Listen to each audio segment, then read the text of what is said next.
Folks, welcome to a very impromptu episode of Black Genghis Presents. This is different than my live show. This is just in the spirit of watching the countdown of the HasLab. I am joined by a very special guest, and there may or may not be special guests to come on as well. But I want to give a warm welcome to the head honcho of the Collector Safe Space, none other than Dre. How's it going, dude? I am doing quite well, good sir. It is a great day to be a Ghostbusters fan. Ha ha ha. Yes, yes, indeed. And this is what this is all about right here. The Ecto-1 HasLab. In fact, let me go ahead and I'm going to share screen. Hopefully this works. This has a very bad habit of not working. All right. So this is the actual funding. We have 15,000 backers right now. Let's see if I can find that little counter thing. I can never see, whenever I'm on the app, I can find that little, we got this much, blah, blah, blah. But when I go on the desktop, I can't find it. We're going to go through all this lovely gallery stuff, the Slimer, the Library Ghost, the Ghostbusters 2 looks, all that stuff. This is a great overview of what we're going to end up getting. Did you back this by any chance? I did not.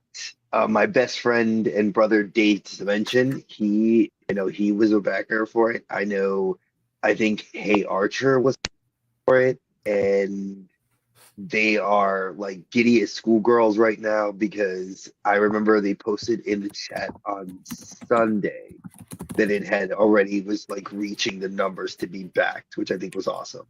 Yes, yes. I am an obscene fan of Ghostbusters and Ghostbusters 2. I'm going to pull up Brian Brink's world's famous HasLab charts. Brink is often featured on Geek That Life. And now we can sort of take a look at this once I turn off all these lovely pop-ups that just come from nowhere. Oh, we have another special guest. Say hello to Bobby Behar, current host of Geeks Have Game, and also my cohorts from Toy Kind of Mood. What's going on, dude? What's up, man? Shit, just dropped my phone. What's up, buddy? What's up? Bobby, Dre, meet Bobby. What's up, Dre? You are muted, by the way. He's like, Dre and I connected over being really big Captain Power fans, so that's okay. That's dope. Brian Brink's HasLab charts are world famous, and once again, we're seeing how Ghostbusters did. So, wait, that's the GP, the Ghostbusters Trap PKE. Let me go ahead and do it full screen. Give me 1 second here, fellas. Yeah, go ahead. Okay, there we go. So basically, here, let's go ahead and that's not what I wanted to do. All right. Where? Okay, there it is. So the Ectomobile has been funded.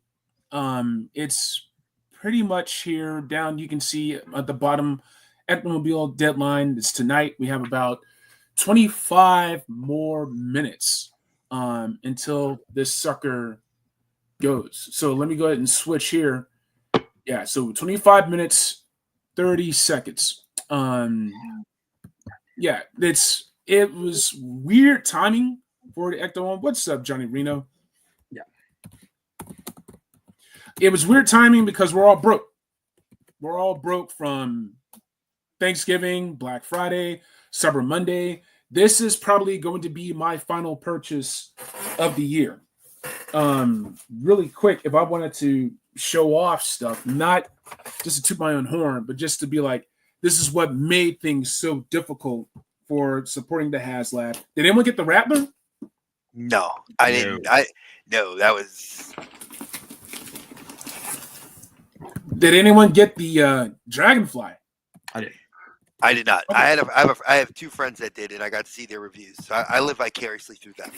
Yeah, I was filming reviews. I'm still filming reviews because work is really busy and crazy. I Basically, I work at a media company that is spinning off a bunch of other operations, and it is causing headaches. Had to say bye to some close friends I worked with, but they were well taken care of because they had been with the company for a long time, so they're able to get some good severance. But that's not the point. You just miss people. So it's Baldy said it himself in the last episode of Toy Kind of Movie we did. It's friends, it's family, it's friends, then it's work, then it's YouTube, right? So work has been good. Just to show you guys some really good stuff, this is the Superman Eradicator from Mofex. And Yeah, this nice. like this, where it's like I'm I have waiting to on really mine. slow it. Now, one thing I started at the beginning of the year was prepaying, and that meant like whenever I pre-ordered, I just paid for it, and I paid for this. I paid for the Black Panther, Mofex. I paid for the Superboy with the jacket. So this is the Eradicator from Mofex. I should have gotten the CT Toys version. That's what I really should have done. Everybody's getting CT Toys stuff. So that would you gotta be careful with that though, because Spec had that black suit Spider-Man. Oh yeah, with the double printed Spidey thing and the stuff. I was like, "Ooh, that is garbage. You need to make that." That was video. so bad. Oh my bad. god! All right, so this is I'm already in love. This is Eradicator from Death and Return of Superman. Also, shout out to Superman and Lois. A hell of a series finale. Oh, I haven't even watched it, but it's been no great. spoilers. No spoilers. It's been great though. That But show is this season. I think for anybody that was like, I love Tyler Hoechlin. Like, Yeah, he's Superman. Yes, he Superman is. for 8 years. For 8 years, because it was 8 years ago that he debuted as Superman on Supergirl. Mhm. Yeah, this show. I mean, yeah, I need to. I've been waiting for this season to finish so I can watch them match without any commercials. That's amazing. I love that cloth goods. Oh god, Yeah. I love Mofex. But yeah, Tyler just absolutely killed it. Just killed fantastic. Like his Superman was better than Brandon Roof's. It was better than Henry Cavill's. Fight me. I won't disagree with you. I'm not going to disagree. I think Tyler's is the best we were going to get for this generation. Like Dean Cain was the best for the generation of the 90s. You know, you have to look at, he was the perfect TV Superman, the best movie Superman by far, and anybody will fight me on this is Christopher Reeves, hands down. I mean, you know, there's Cavill did a good job, but he was no Christopher Reeves. Yeah, he was a good proto Superman. Like Man of Steel was about Superman day one. You know what I'm saying? Like, and then Dawn of Justice was about Superman year one. Like he still wasn't used to being Superman, and then he immediately meets Doomsday. Like, come on, like that whole thing was. Warner Brothers ruined that whole thing because they were trying to catch up to Marvel. I, for me, I think Tyler is probably the best that's done it, and just I mean, look, I love Christopher Reeve, but I think Brandon Routh is tied with Reeves. I think Cavill comes in third. And then I don't consider Dean Cain anymore, so he's just off my list. Yeah, same. And then Tom Welling, I didn't even put him in. He has to be in the running because I mean Smallville. I mean that show was. That was a Superboy. He wasn't Superman until like the last frame of the show. Last. Yeah, I mean the streak. They called him the streak, which was hilarious because you look at like Flash CW, they throw comments and shade on that, you know. And I mean, again, it's like what. When you look at shows that are like quintessentially like successful, you know, you look at Arrow, you look at The Flash, not because of the amount of seasons they ran, it's the story they told. You know, Supergirl, you know, became successful. You know, Constantine could have been successful if he had his own show. You know, you look at villains that were iconic in Flash that became heroes.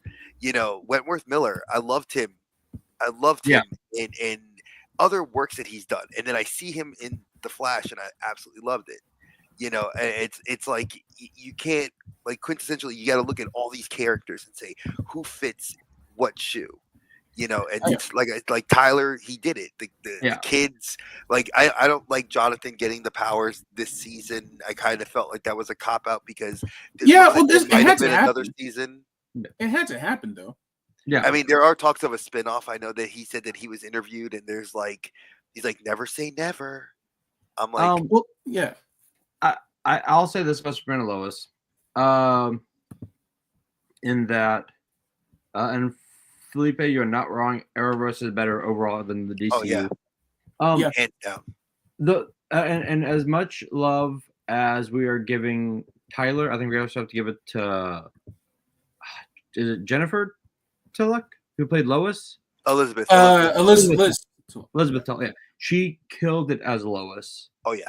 I think she has to give her. I think she needs her flowers for that.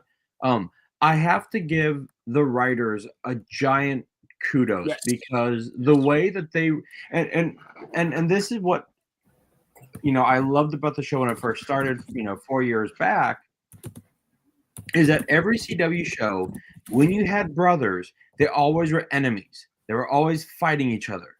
That happened on Flash, that happened on Arrow, that happened on, like, every sibling. It was just like, oh, they're brothers, they had to fight. And coming from someone who had a little brother, we'd argue, sure, but there was always love there. And they did that with John and Jordan. Like, they argued, sure, and they got mad with each other.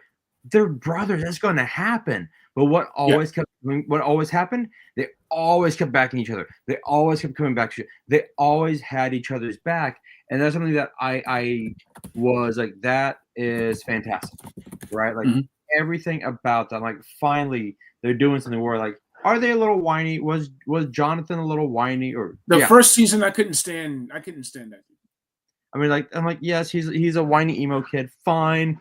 But a friend of mine put it best. He's like, yeah, but what teenager isn't a whiny emo kid? I'm like, fair. Yeah, that's a good point. Oh God, I got a 15-year-old now, so trust me, I have a 19 and a 15, and then I got a 4-year-old. So yes, the emo teens, yes, I get it. You must have nerves of steel, man. I was a school teacher 17 years. Yeah. But like, and granted, I think the reason why Superman and Lois will go down probably for me as the best CW show is because while it was shortened because of CW switching ownership, as the shows went on, I felt they kept having to drag shit out. And that's why Supergirl fell off, Flash fell off. That last season of Arrow was amazing. Every show, like, there's a sweet spot, and once you go over that, it's like, all right, now you're just dragging the show on. Black Lightning was amazing that first season. It was so culturally relevant. And then they're like, okay, well, we have to go back into the superhero world and make this 24-ish episodes. I'm like, they didn't know how to sustain that, because if you only know how to make a show a certain way, then that's what you're going to do. I look at Empire season 1. Every episode was a movie because they didn't know how to write shows. They wrote movies. So one episode of season 1 Empire had as much stuff happen to it as a movie did. And then it became like a show. Like, they just ran out of gas. And like what you're describing is that every show runs out of gas unless they, hang up before that happens. Well, you said it best, Bobby. You said it like right. You hit it right in the spot. Everybody has a sweet spot. Yeah. And I think CW as a network has that problem. And it was systemic because Supernatural. Yep. I absolutely love Supernatural. Yep. Did it need to be 11 seasons? No. Yes. Yes. No. It did not. It did not. But, it needed to be ended at like 8. But Supernatural came from an older method. Think MASH was on for 20 seasons. You see what I'm saying? Like, that's what shows were back in the day. Well, again, we can't get shows then to now. Attention spans are different. We are in that rare breed of people that can watch a show that can go, like, a typical cartoon was 52 episodes. you Yeah. know, because you were doing it once a week. Now it's like you do it, and then there's seasons, there's breaks, there's writer strikes. Heroes was suffered from it, and Heroes was a great show. I mean, you can go back in time and go back into the early Yeah. 2000s Can and you? pull a plethora of shows. I can't think of any show that's way different from Fantastic season 1 into like the steep fall off that Heroes had. Like Lost still kept some great quality throughout its years, even through the final season, even though that series finale bungled. I love Battlestar Galactica, but just Heroes, like Heroes was a phenomenon. Everybody See, kept that talking about season it. 2, that writer strike killed it in season 2. And I will say this till the cows come home. I loved season 1. I was mad at season 2 because it was cut short. And then it was like, you can see that when season 3 came, it was like they had no idea what they were doing. No. And then they started writing characters off the show and not telling the actors. It wasn't like Walking Dead where like you're like, hey, you're dead this episode. Goodbye. Right. This was like, hey, why are you on set? You don't have work here anymore. And like you said, Adrian Passadar said it. You know, oh God, Zachary Quinto said it. Several of the actors on the show were like, I got written off and I don't even know why. And then season 4 rolls through with probably one of the best villains, a guy that collects heroes and villains together to become more powerful. And that's right. Yeah, It just didn't. It just went nowhere, and it was like you're like, huh? And then they kept jumping back and forth with hero and older hero and younger hero and save the, then they kept trying to like, save the cheerleader, save the world. I'm like, no, that died like season 2. Like, I think it was a victim of its own success. And I think nowadays what would happen is you have a big hit show, have a big hit first season, take some time off. Squid Game season 2 is coming on air 3 years after the fact. But does that hurt a show though? I think that hurts shows because I was reading Collider had said they had posted an article that says that if you do like a show, like we'll say, not Lord of the Rings, because Lord of the Rings, I think you can't put that show just is on a scale too big. Yeah. Game of Thrones, a show that like a lot of people, loved it, and we would get it, they would be like, okay, tune in spring and you're going to get the next season. Now it's like tune in a year and a half from now and you'll maybe get another season. And it's like at that point it's like you cooled off too much. I don't think it's like wrestling where if you go away we want you to come back. I think it's partially that, but I think also you can't just drop a show completely. And I get it because people have production schedules, different things pop up. Yeah, they want to do other shows. It hurts. Ferguson, yeah. Well, and Rebecca Ferguson. Oh, just one quick thing. Rebecca Ferguson didn't come back to Mission Impossible 8 because she had Dune, she had Silo on Apple TV. Yeah, she's already done 2 seasons of Silo. She did both parts of Dune.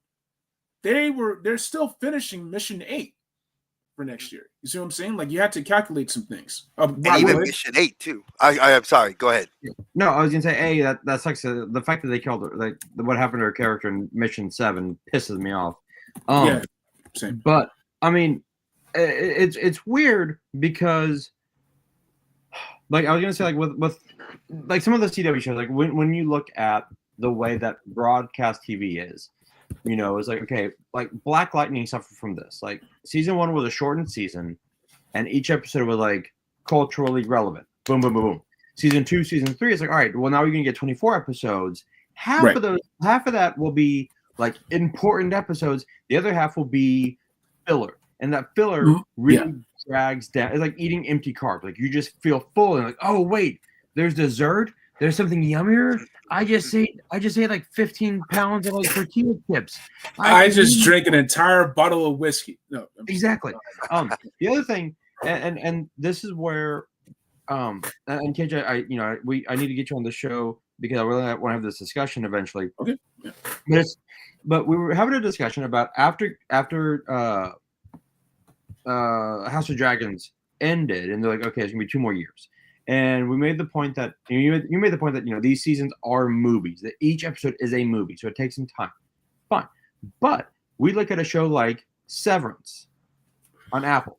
Severance season 1 came out 2022, 2021. Like that is over 3 years, and there is no like massive CGI. It's just literally just a sitcom. Like the fact that, and I get that they're having to work around other productions. That's why we'll probably never see Euphoria season 3.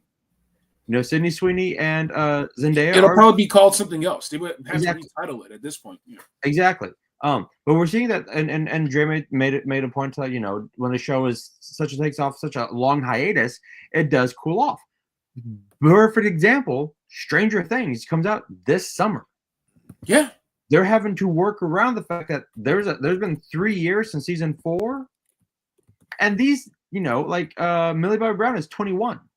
Yep. Yeah. She just got married. It's a lot. Yeah. Season 1 was 2016. Yeah. It'll be 9 years. Yeah. So and here's something interesting for you too. And I don't know. I mean, my wife is not a nerd. She likes to read, and she'll watch the movies. But like Stranger Things was something that appealed to her on a lot of different levels because she grew up in that time period. She's 4 years younger than me. I'm 46. She's 42. So we grew up in that same time period. So for her, it's like she said this. She says it, and she's like, it cooled off for me. Like she doesn't like care now. Like she's like, oh well, whatever. And I'm like, wow, that's somebody who's not heavily into this, and that's who you're trying to market to, not to me. Me, I'll foam at the mouth and give me the episodes. I'll eat it up. But what you have to look at is the greatest common denominator. The person that either has never watched the show, has digested the show, will keep digesting it to wait, or to get those new people that have never seen it. And that's where they're losing their market. They're losing it at that person, my wife. The non-fan that's like, wow, you guys are interesting. I like this concept with the kids. Ooh, I like the story. Ooh, okay, it's tied to some dice game, whatever. But like, and I know my husband's into that, but like, ooh, like there's development. There's like, ooh, what? And then like, wah. Yeah. And I get it. They were tied to It Chapter 1, It Chapter 2, and Millie Bobby Brown doing, what was it? The two Sherlock Holmes shows, and and everything else that she got involved in. And I get that, but like, there's got to be a point where you have a contract and say you're doing this, and let's film this now, because you don't want to have a risk. Like, I hate to say it, like Ahsoka, where you get Ray Stevenson, may he rest in peace, and we're never going to get another season of Ahsoka, and that show was amazing, and you're never going to see it because he passed away. It's now you're leaving off so much that you can recast his character. True. Yeah. They'll have to. But at that point, like, is it going to hold that same relevance that it did with the actor that carried that role? No. I think honestly, you're going to have that. You're going to have a Spartacus situation. Yep. Oh goodness. You're going to have things are just going to change, and it's. Do you carry on with the show, or do you just end it there? Like, and in anyone in that situation, the person who passes, who's gone, they would want the show to carry on. They would want their castmates and their friends and whatnot to keep going. And then you do that performance as a tribute, and even with something not as sad as an actor passing. The Penguin, John Turturro. I mean, the Penguin goes hard. It went so hard that John Turturro did not want to come back for the show because of how heinous his character was. Yeah. And never mind how heinous the Penguin ended up being. And I hear nothing but positive reviews about that show too. Like, it is so great. It is. I have to check it out because I hear I'll say this, Trey. My wife does not give a shit about comic book stuff at all.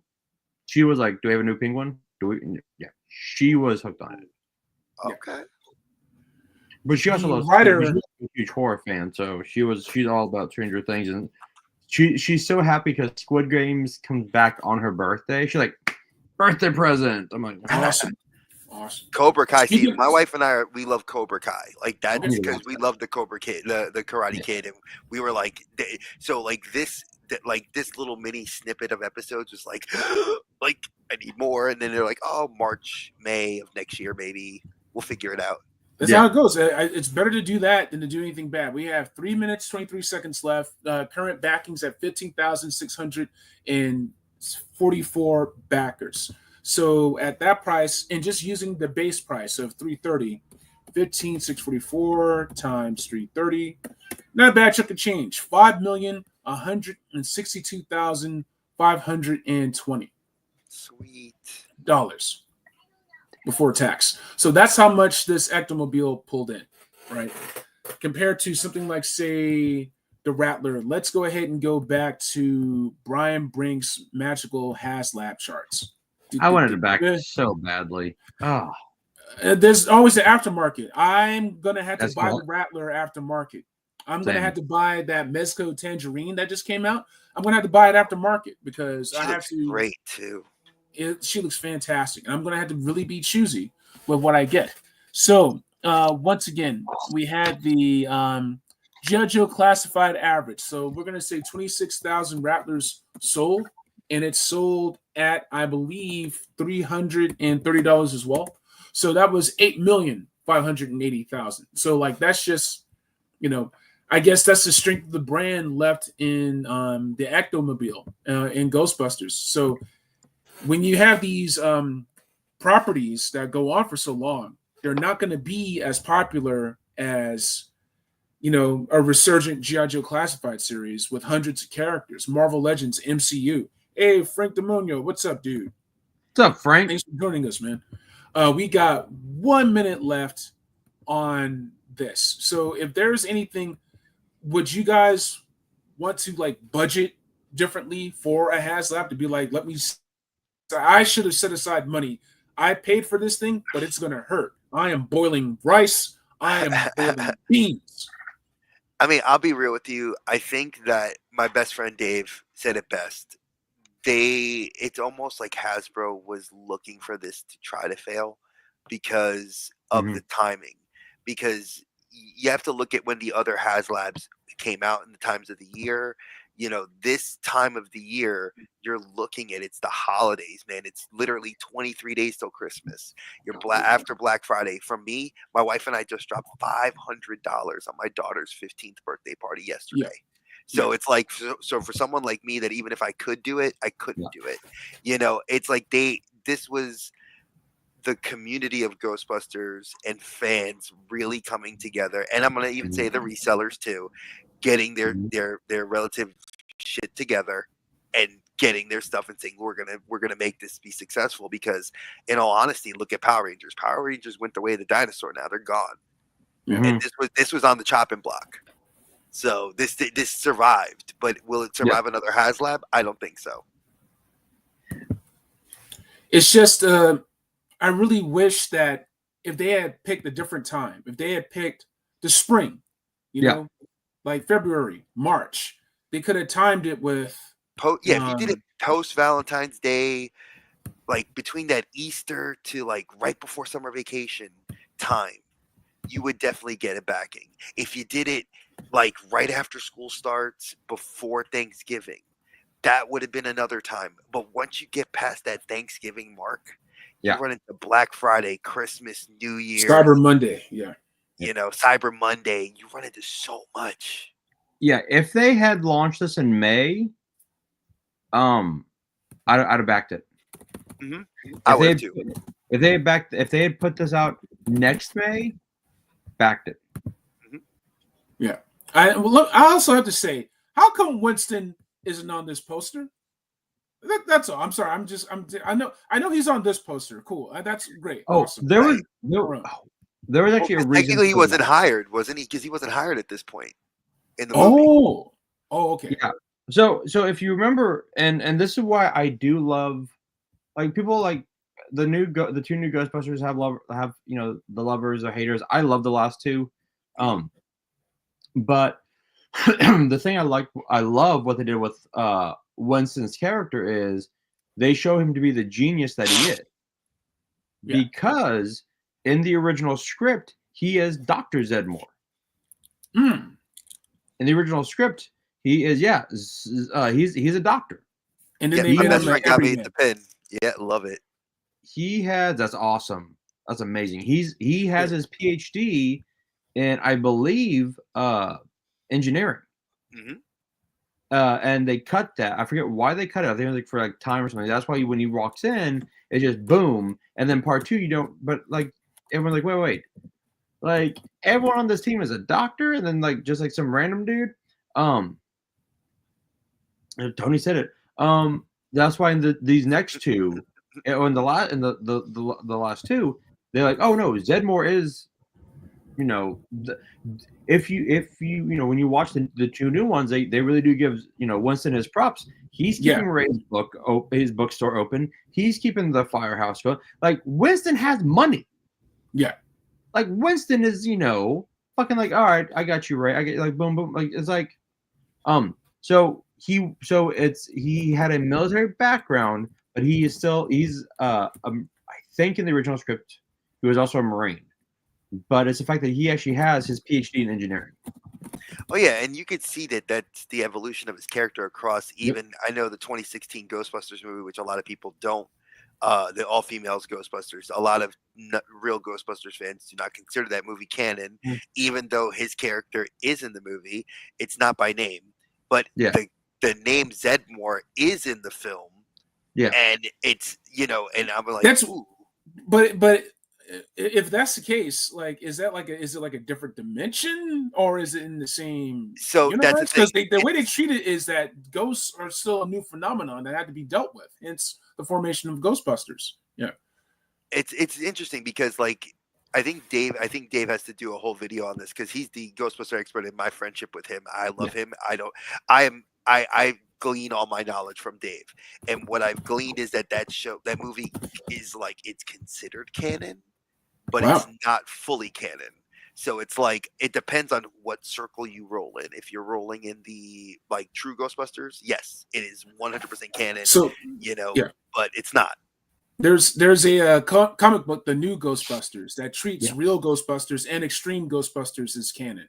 Yes, and which so they it should. has all that, and then it has the new cast. They're like from IDW. And it was interesting. They should have done more with that. Yeah. So and Lone Dragon is right. So it was Belushi was Venkman, Eddie Murphy was Zedmore.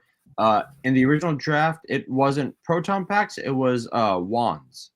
They were like cops, and like everyone, like cops were like Ghostbusters. And then Belushi died. And then Harold Ramis and Reitman and Aykroyd went to Reitman's like place and out in LA. And like Harold Ramis' daughter was like, she goes, yeah, I remember my dad smoking a lot of pot when they were writing the movie. But they sat down for like a month. They came together and for like a month just like rewrote the entire like apparently the original Ghostbusters script, Dan Aykroyd said this, was like a phone booth, like a phone book. It was like this thick, and they're like, Harold Ramis was like, okay, we need to trim a lot of this down, and they trimmed it down. But like, yeah, like KJ, like we've talked about this before on a Talk Kind of Mood. I'm a huge Ghostbusters fan. I have my original firehouse right here. Nice. Part of the reason that I had to get this Ectomobile was because I didn't get the Proton Pack HasLab. I didn't get the 2 in the box. I just got tired of missing out on Ghostbuster HasLabs, basically, right? Yeah. So you're going to be able to get this because you're like me. You're working your ass off.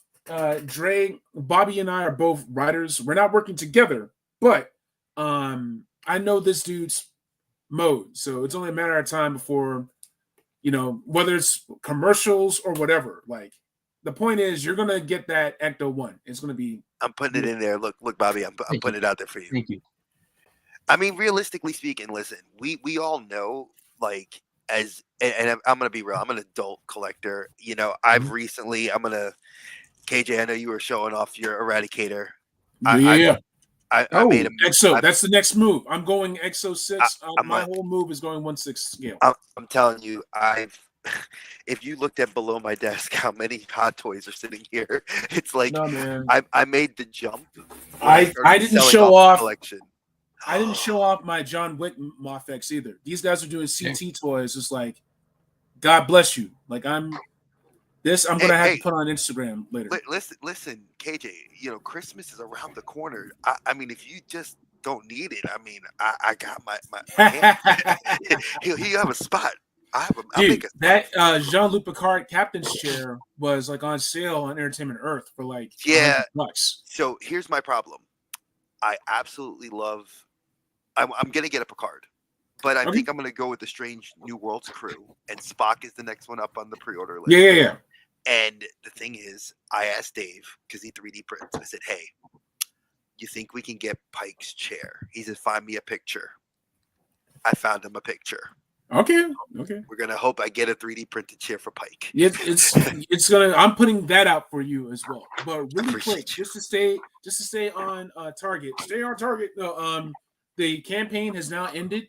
It has finished at 15,703 backers. Let me refresh to see the number has gone up. It went down to 15,698 backers.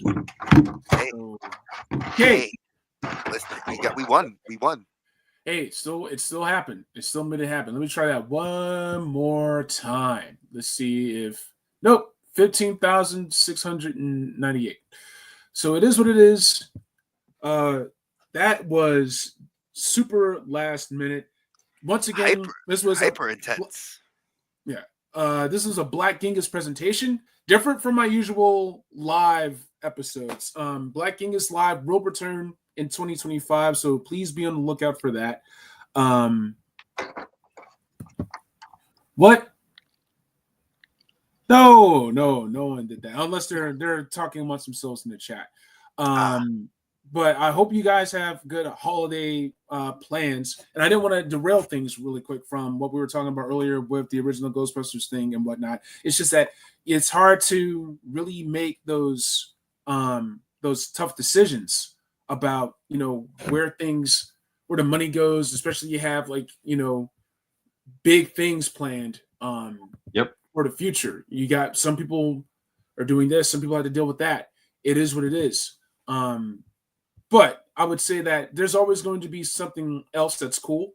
Bobby, you have that firehouse and you have this wonderful Superman Mofex. Look at that. That's great. I already collecting this Death and Return stuff. I'm gonna need to get that too. Do you know they're gonna make the mullet one? I have the recovery suit one. I have steel. Like I said, Superboy is on the way. And one of the things I need to do. Whoa. There we go. Listen, Bobby is a true blue toy nerd. You got to check out Geeks Have Game, where he also covers hella fantasy football, movies, comics, you name it. On Black Genghis, I'm all over the place. Sometimes it'll be movies, sometimes it'll be the Joes, sometimes it'll be DC. Man, we're repping everything up in here. Dre, I know you have a YouTube channel, but I know you're also real world stuff. You mentioned funding your 15-year-old daughter's birthday party.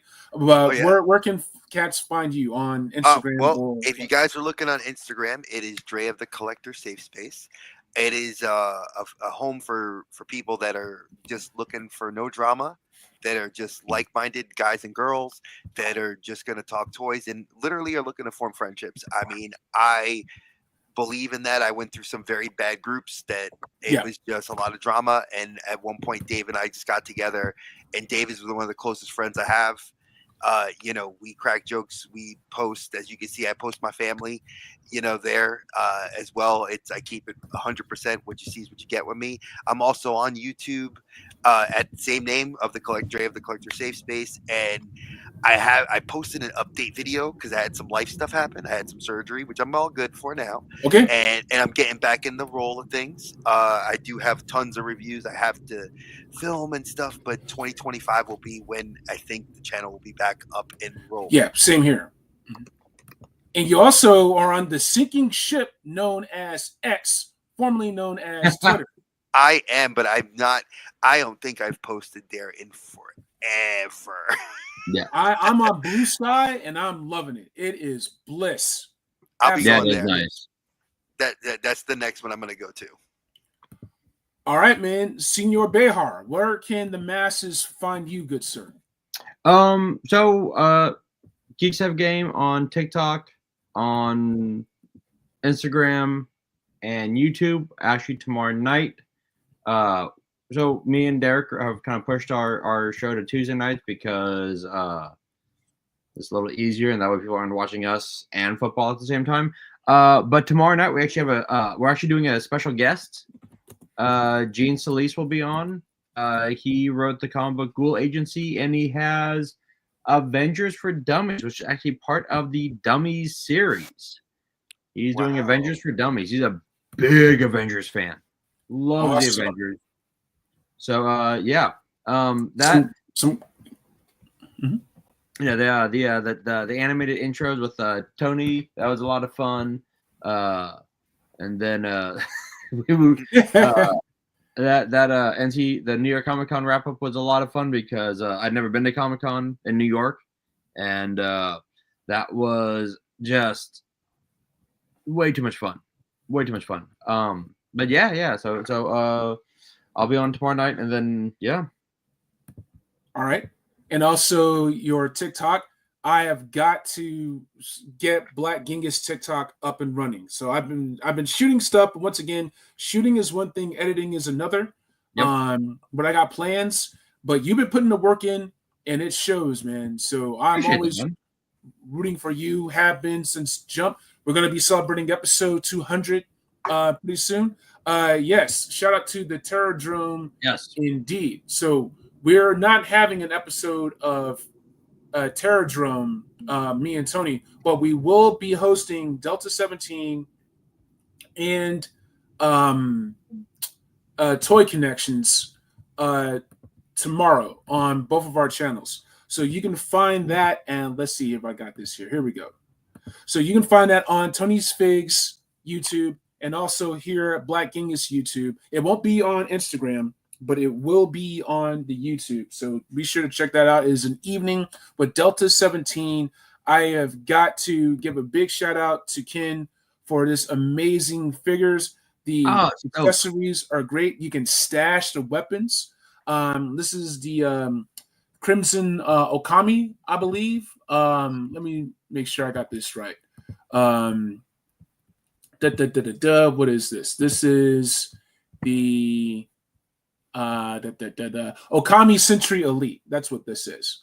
But it looks great. It's gonna go great with this Cobra Commander Reaction Plus that I need to open. I'll probably have it open in time for the Delta 17 episode tomorrow, so we can talk O-rings. It's gonna be a lot of fun. Then we got Robo Skull over at Toy Kind of Mood. I don't have the artwork for otherwise I would show it off and be like, look, here's our artwork. Well, I guess I have my own. So let me go ahead and really quick let me show off my Instagram. Yes. Because why not? All right, there it is. So that's gonna be Wednesday. So I am crazy for doing all this stuff online tonight, tomorrow, and Wednesday. But I'm going to end right there. Once again, we'll be hosting Delta 17's Steven and Kenpo of Toy Connections. And if you guys wouldn't mind sticking around just for a couple more minutes, I just want to just nerd out with y'all without it being monetized. And for everyone else, thank you so much for your time. Go Ghostbusters. Really glad it funded. I am going to have to sell a lot of stuff now. Maybe plasma. I'm gonna have to sell some plasma. And for everyone else, I hope you had a wonderful Thanksgiving weekend and have a fantastic holiday season with your loved ones. Peace. Peace.